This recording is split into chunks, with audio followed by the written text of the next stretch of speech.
Can you hear us now? Okay, I can hear you fine. All right. You can hear me okay? Yes, we can.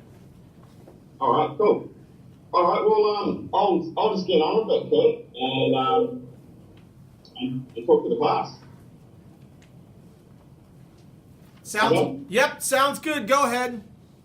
All right, hey guys. So my name's Duncan, and I'm an architect, and I live in Thailand and New Zealand. So I guess I kind of have two homes.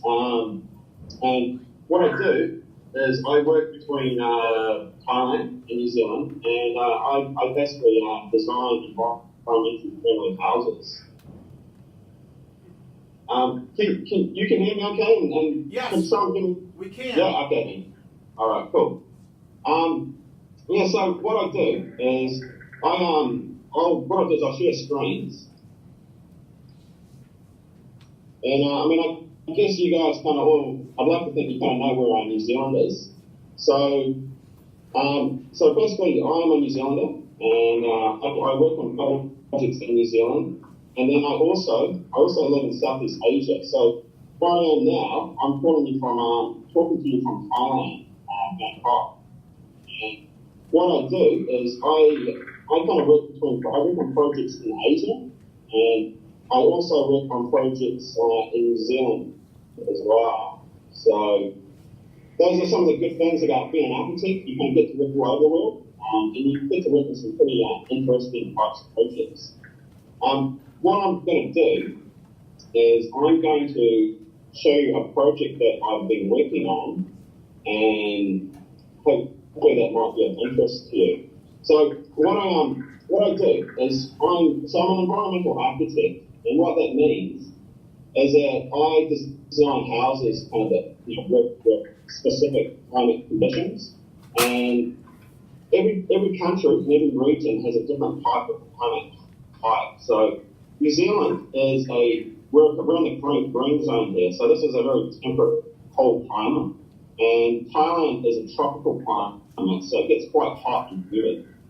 You guys, you're in the northern hemisphere. Hello? Yes, we can hear Sorry, you. I've lost you again. No, we still hear you. Back. So you guys are in the northern hemisphere, and you're in a very cold, temperate climate. So what that means is that as an architect, what we kind of look at is our climate design principles. So I've just broken out again there. There you're back. So what I went to. So you can hear me okay? Yes. You seem to. Yeah. Okay. All right. Okay. Cool. Okay, I can see that. Thanks, Dave. So what I went to is essentially climatic design principles and designing buildings that basically work with summer and winter climate conditions. So where you guys are in Westlake, it gets. I was looking at the temperatures just now. It's quite cold there. Yeah. So I think your daytime temperature now is about 8 degrees, if I'm correct, or somewhere around 8 degrees. So it's quite cool. So what that means for architecture, and this diagram that I'm showing you, is we're designing to two climates. So we have a winter climate, and what these houses are designed for during winter time is that your sunlight, which because we're in the southern hemisphere, the sun is in the opposite direction from you. So it's designed so that sunlight can slide straight into a house, has to heat the house. So what that means is that we don't require a lot of energy to heat the house, or a lot of electricity or mechanical heating. And we design the house in a certain way so that it's oriented perfectly to the sun in the different seasons, and particularly during winter time, we allow that sunlight to kind of pour directly into the house, and that fits what we call concrete, the thermal mass, and that will basically absorb the radiant energy from the sun, and that will passively heat the house. During summertime, it's quite important that we keep the houses cool. And so what we're thinking about is how that sun angle is going to hit the house, and we want to stop that sunlight from coming into the house. So we have a big overhang, and then we design for passive airflow. So rather than having the air conditioning system on, which kind of takes a lot of power. What we designed for is airflow, natural airflow, and designing the house in such a way that basically cool air will enter at ground level, and it heats up and it rises. And what we get is we get basically a natural stack effect. So the way that natural stack effect works, sorry, you just broke out there. Yeah, now you're back. Okay, thanks, Bert.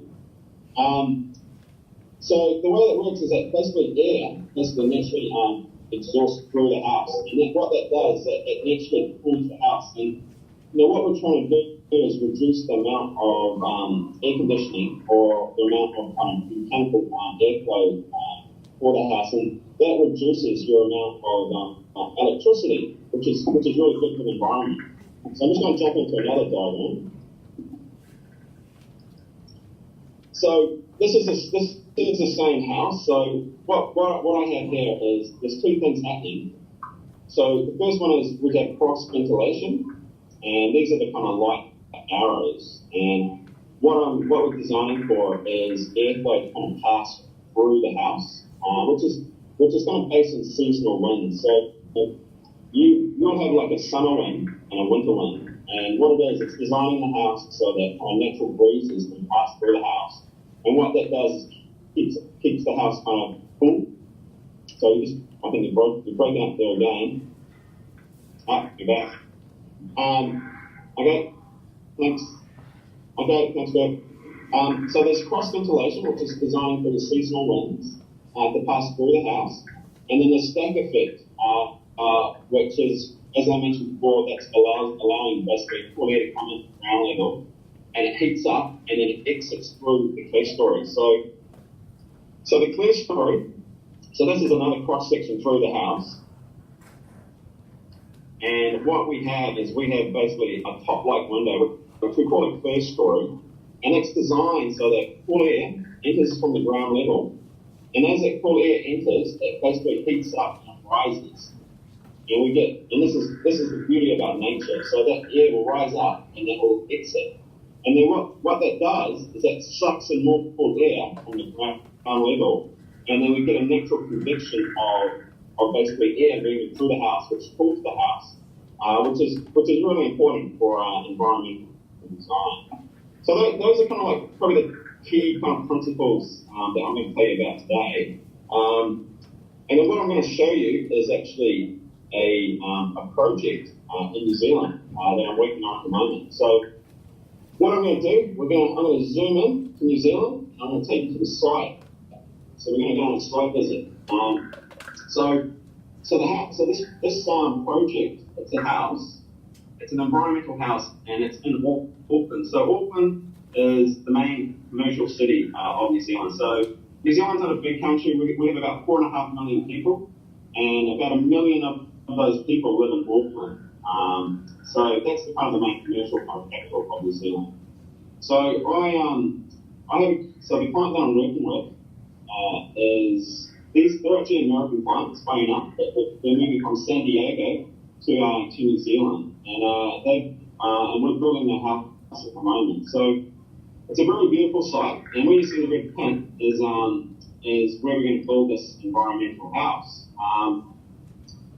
So it's a very beautiful region. So we have very beautiful mountains. These are the Waitakere Ranges that you can see.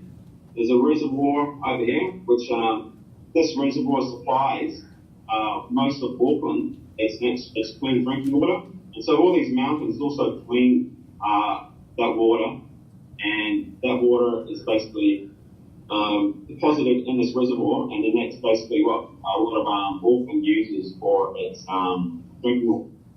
But anyway, that's besides the point. But so this is the site here, and we have the Waitakere Ranges, which are very beautiful mountains.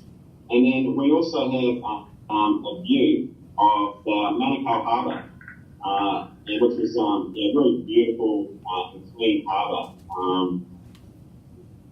So these are some of the things that the house is going to see and that we're designing to.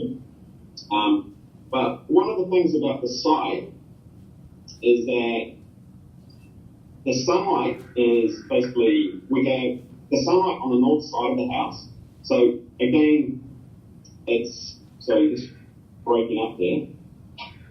So unlike America, your sun is in the south, and ours is in the north, because we're in the southern hemisphere. So what that meant is the sun, if you follow my hand, the sun basically is in this direction, and then we have the view is in the south direction. So we don't get sunlight, direct sunlight from the south. So what we had to do was basically design a house that basically allowed us to kind of get sunlight from the north, and then basically allowed us to kind of get that view from the south. And I'm going to just jump in and show you some plans. So this is a site plan, and these are kind of arrows that we're going to look at, kind of how the house is going to, what type of views that we're going to get. So this, where my toolbar is, that's where the house is, and then this is the harbour here, and these are the views out towards the harbour. So what we did before I started designing the house, we look a lot at the site. So the design of the house comes from the site, so that's really important. So spend a lot of time analysing the view, and we kind of break the house into southeast, south, southwest, west orientation, so that we can correctly pinpoint the view and the natural features of the house, which is really, really important. That then forms basically the layout of the house and basically design principles that we'll be working with. And then this is a perspective looking up the house. So we're kind of analysing the site and looking at this is a next door neighbour's house, which we don't like it. It stands out too much and it's quite very bold. So that was really important for the client. So we try and hide that, or that doesn't have vista in the house. But what we're looking at is we're looking at the site and we're trying to kind of work out what's important on the site and identifying features on the site which will drive the architecture and the layout of the house. One of the things is actually there's a node on the hill here which is quite important, and we couldn't build on it because there's height restrictions. But what we decided to do is we decided to use that node of the hill to create a private space that screened the house at the back from the house. So that was really important. So what we did before we even started designing, we analysed the site, and then once we kind of had an idea on the site, then what we start doing is we kind of just look at very sketchy ideas, right? So we're trying to kind of work out a concept for the house, and everything starts with butter paper and drawing your ideas on paper and trying to figure out what we think might kind of fit with this site. And from there we start to develop a form from these sketches, and then we kind of get into start to develop a bit more detail on what we think that design could be. And then from there we start to develop a floor plan that responds environmentally. So just in your top left-hand corner, what we have is the sun path, and that's really important. So what we have is this is a site plan, and we have basically your sun path. We have your winter sun path, and then your summer sun, and then the views are kind of up the page. That's where the harbour is, and then at the back of it is there's mountains and kind of topography. So it was important that we kind of identified those aspects, and then from there we start to develop a floor plan layout that bends with the site, that creates courtyards on the north that get a lot of sunlight, and then allow views through the house to the southern part of the site, which is the cold part of it. So all this kind of progressed into from the sketches, from the analysis, from the site analysis to the sketches to CAD plans. The design starts to evolve out of that. once we have that, what's really important is looking at the climatic conditions. So, we're looking at winter and summer climate cross sections and how the house is going to relate to that. And as I mentioned before, designing for winter and summer climate is really important for environmental and passive solar houses. And what we've done is we're bringing northern sunlight in deep into the house, and we'll have thermal mass walls, and those will basically collect the radiant energy from the sun, and they will passively store the heat, which is then released at night time. When temperatures cool, the heat is then released. And what that does is it reduces the amount of mechanical heating that we need during winter time, and that reduces your amount of energy consumption, and it's very good for the environment. And during summertime, we're designing so that sunlight lands on the outside of the building, so it gets hot, and it gets hot in New Zealand. And what we want to do is we want to stop that sunlight coming directly to the house. So we have roof overhangs, and they shade the house. And then we have airflow. We design for airflow to kind of move back and forth and to exit through the top light windows, and that creates your natural exhausting system. This is another detailed cross section. So the yellow is what we call thermal mass for concrete, and that acts as your kind of heat storage device. And we have sunlight that will pass through the windows, and that will hit that concrete wall, and that will store that radiant energy from the sun. And then at night time, that's released, and that passively heats the house. And these are just some more construction details. So what's important is that we have insulation. So the concrete is insulated, so that stops the heat escaping from the concrete. That's really important. That sunlight comes in and it hits that concrete, but at the subfloor we insulate it, and that prevents the heat from escaping. And then at night time, it's released through this upper part of the concrete. So those are some key environmental principles, and then we're gonna jump into the actual 3D model. So this is essentially what we give the client before we kind of finalize the design, and this allows the client to visualize visualize the house and what it is that they're going to get. So if I can sorry, my computer's just freezing up here a little bit. I'm just trying to orbit around. So just bear with me. Here we go. So this is all done in SketchUp. So as I mentioned before, this is the northern side of the house, and this is the south side. So the south side is cold, and then this side of the house gets all the sunlight. So what we've done is we've bent the house with the side, we've bent it with the sun. So that shape that you're seeing there that's driven by topography, and it's driven by sun path and view.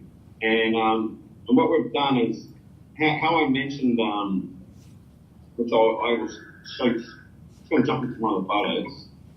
So as I mentioned to you before, what was really important was that we like this kind of node in the hill, and we wanted to use that to kind of create a courtyard for the house. So what we designed it was that, so in reality, you can see that node there, and what we've done is we've created a courtyard which gets all the direct sunlight from the sun, and then we get to see through the house. So we want that view, that beautiful view of the harbour, which is that there.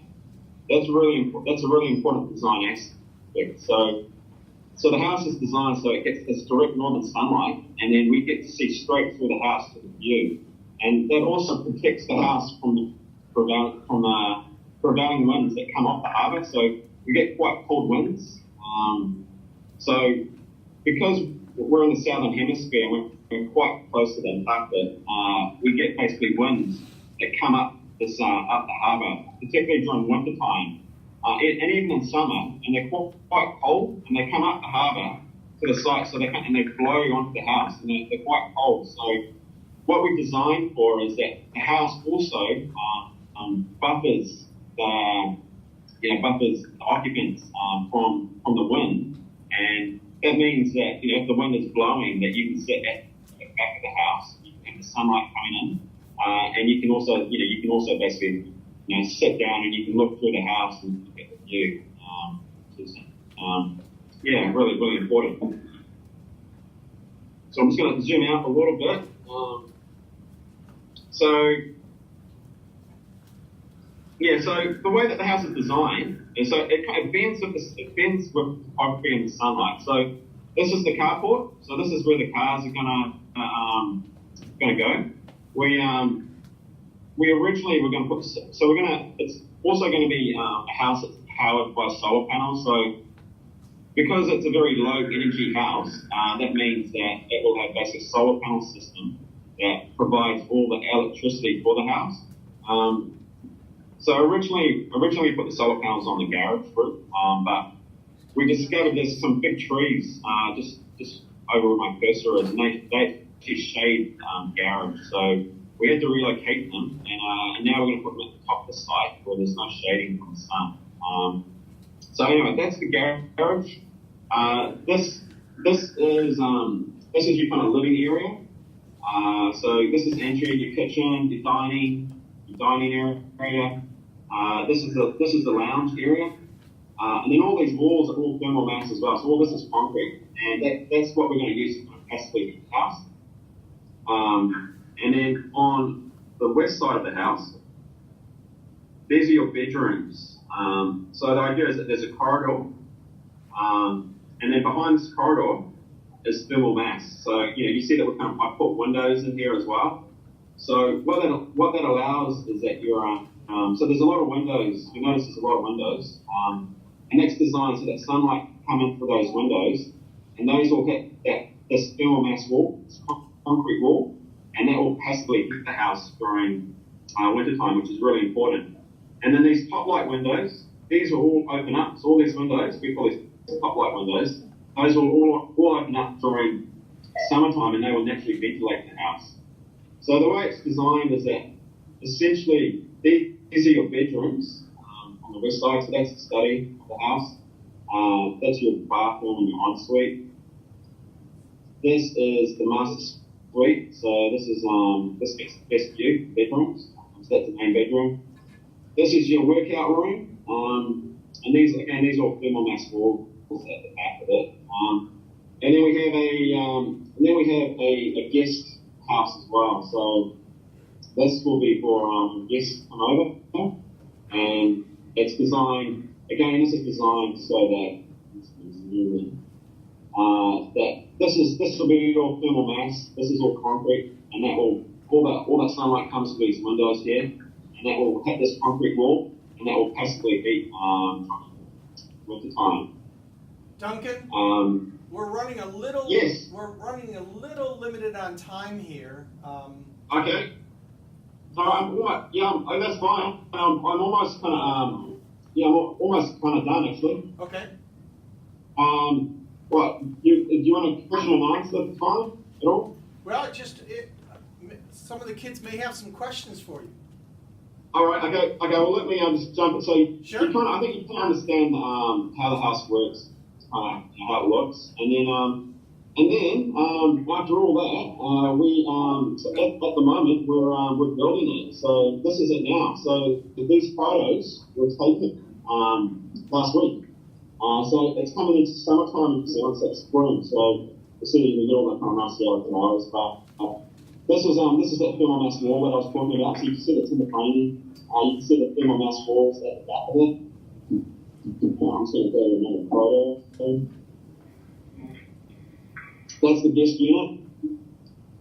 This is more of the thermal mass. So this is the fireplace. This is where the lounge is. Your TV will go in there, and there'll be a fireplace in there. These are the curved walls in the house.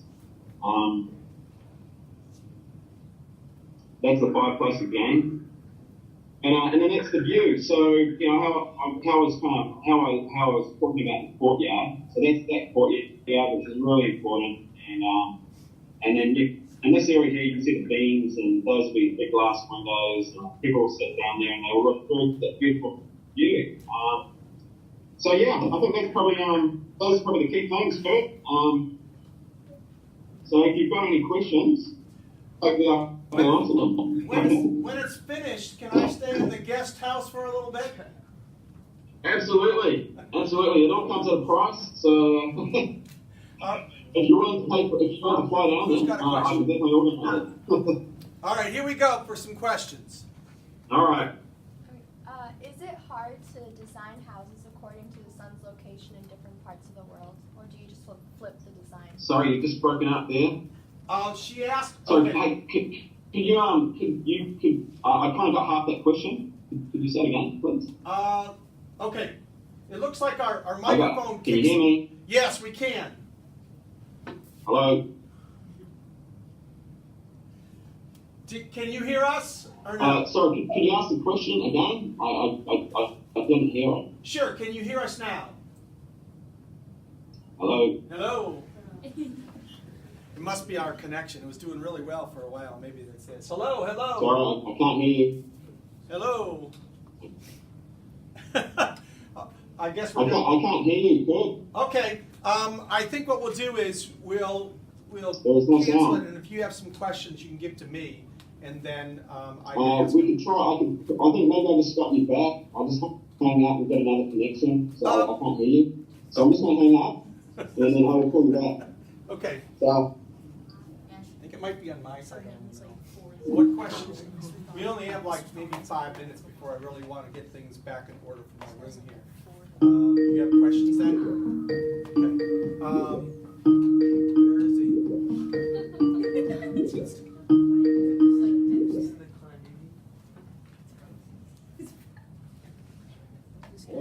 Hello, can you hear us now?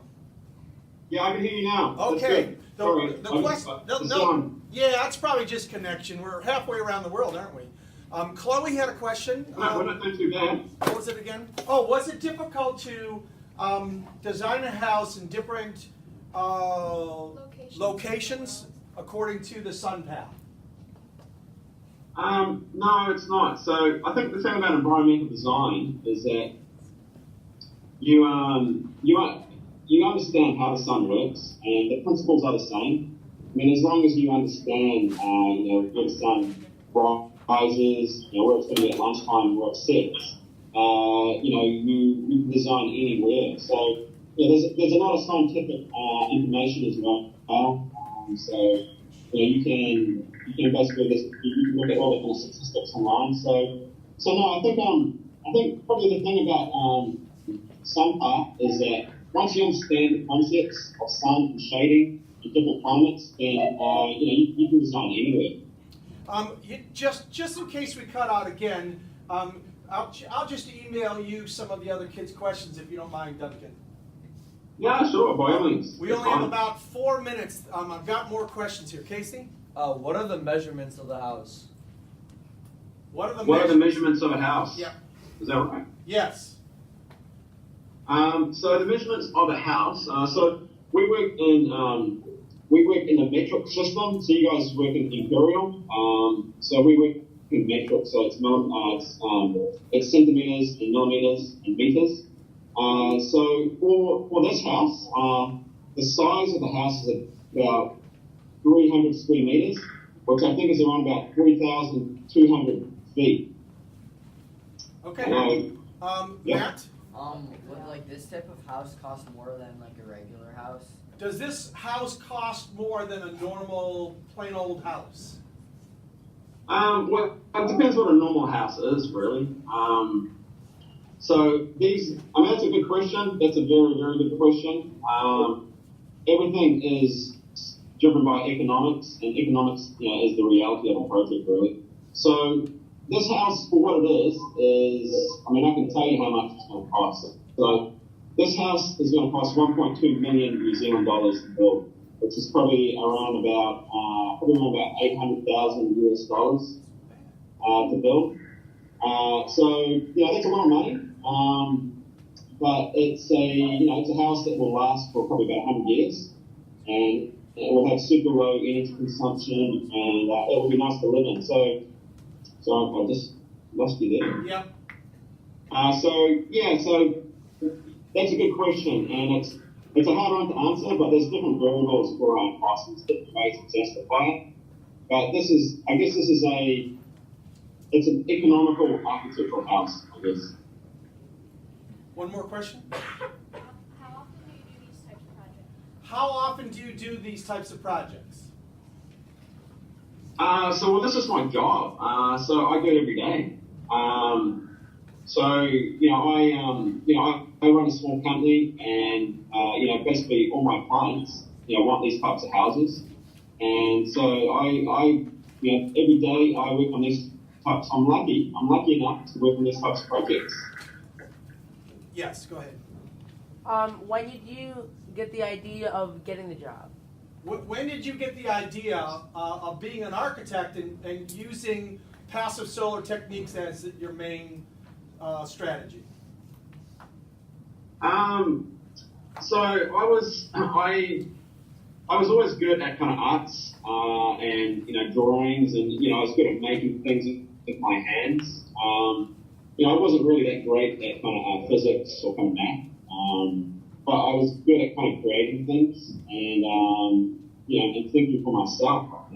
So I kind of I went to school, and I wanted to do something creative, and then I was lucky enough to apply for architecture school, and I got in, and then I was lucky enough to kind of have a good professor that was into environmental design, and then I graduated, and then I worked with another environmental architect that taught me how to design environmental buildings. I think it's just something that I guess I had an idea that I wanted to do something creative, and it turned out to be architecture. Duncan, we're going to have to call it quits. Our time is almost up here, but I so want to thank you for your time and your expertise and your passion towards this kind of architecture. Thank you so much. Sure, my pleasure. Thank you. I'll let you Thank know. you for listening. Yeah, go ahead. Thank you for listening, and I hope there was something kind of interesting in there for you guys to listen to. If you're interested in architecture and design, then I'd highly encourage you to look at it as a profession and a job. I mean, it's hard work, but it's very rewarding, and it's always interesting. So if you're interested in it, you can email me, or you can check out my website. But thanks again for listening to what I have to say. Thank you. Thanks so much, Duncan. Thank you. All right. Ciao. Okay.